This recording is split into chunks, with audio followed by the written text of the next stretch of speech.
नायब तहसीलदार पोस्ट्स को लेकर एक नई अपडेट सामने आई है और हम आपको इस वीडियो में बताएंगे कि नई अपडेट के तहत कौन कौन जो है वो नायब तहसीलदार पोस्ट्स के लिए अब अप्लाई कर सकता है। जैसे कि आप जानते हैं कि जब नायब तहसीलदार के फॉर्म शुरू हुए थे तो उस वक्त ये बताया जा रहा था कि सिर्फ वही बच्चे जो हैं वो नायब तहसीलदार पोस्ट्स के लिए अप्लाई कर सकते हैं जिनको उर्दू वो भाषा का जो है वो नॉलेज है, जो उर्दू पढ़ सकता है, उर्दू लिख सकता है। लेकिन अब एक बड़ी अपडेट सामने आई है और अपडेट ये है कि अब उर्दू आना अनिवार्य नहीं है। अगर आपको उर्दू नहीं भी आता है तब भी आप नायब तहसीलदार पोस्ट्स के लिए जो है वो आप अप्लाई कर सकते हैं, क्योंकि इसको लेकर जो है वो हाई कोर्ट में पिटीशन दायर की गई थी। अब हाई कोर्ट की तरफ से ये कहा गया है कि जो 5 ऑफिशियल लैंग्वेज हैं, हिंदी, डोगरी, उर्दू, कश्मीरी और इंग्लिश, इन 5 में से किसी भी भाषा का यानी लैंग्वेज का अगर आपको नॉलेज है तो आप नायब तहसीलदार पोस्ट्स के लिए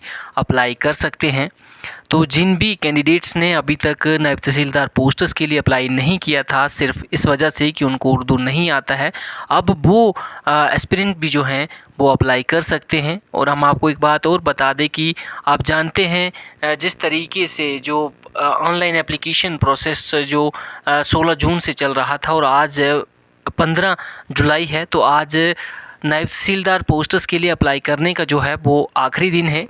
15 जुलाई आज है, तो यानी आज लास्ट डेट जो है वो एप्लीकेशन का रखा गया था। मे बी इसका जो डेट है ऑनलाइन फॉर्म भरने का एक्सटेंड हो सकता है, लेकिन अभी तक इसके लिए कोई ऑफिशियल नोटिफिकेशन नहीं आया है। क्योंकि हम इसलिए ऐसा कह रहे हैं क्योंकि कल ही हाई कोर्ट की तरफ से ये कहा गया कि अगर उर्दू नहीं भी आता है तब भी जो है वो नायब तहसीलदार पोस्ट्स के लिए आप अप्लाई कर सकते हैं। तो मे बी चांस है कि इसका डेट जो है वो एक्सटेंड किया जा सकता है। लेकिन आप आज का दिन जो है आपके पास, आप आज भी अप्लाई कर सकते हैं, तो डेट एक्सटेंड होने का इंतज़ार ना करें। आप आज के आज जो है वो अप्लाई कर सकते हैं। अगर आपको 5 ऑफिशियल लैंग्वेज में से किसी भी एक लैंग्वेज का अगर नॉलेज है तो आप इसके लिए अप्लाई कर सकते हैं। हम आपको टोटल पोस्ट्स की बात करें तो 75 पोस्ट्स थी और इसमें बाकी का जो क्राइटेरिया रखा गया था कि डोमिसाइल जो है वो JNK का होना चाहिए और एज क्राइटेरिया भी जो आप अपनी स्क्रीन पे देख रहे हैं इस तरीके से, अगर ओपन मेरिट में है तो 40 ईयर मैक्सिमम एज होनी चाहिए।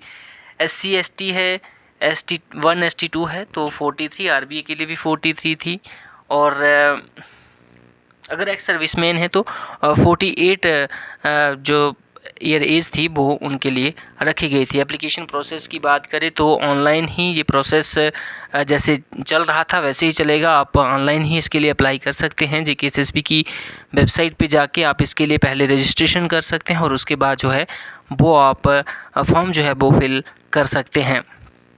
उसके बाद जो मेन बात इसमें है, अगर उसकी हम बात करें तो अगर सिलेबस की बात करें तो general knowledge and current affair जो है वो 36 मार्क्स का है।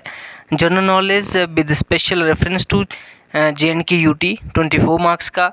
जनरल इंग्लिश जो है वो 24 मार्क्स की है और नॉलेज ऑफ इंफॉर्मेशन टेक्नोलॉजी जो है 18 मार्क्स की है। मेंटल एबिलिटी एंड रीजनिंग जो है ये भी आपको 18 मार्क्स की जो है वो पूछी जाएगी।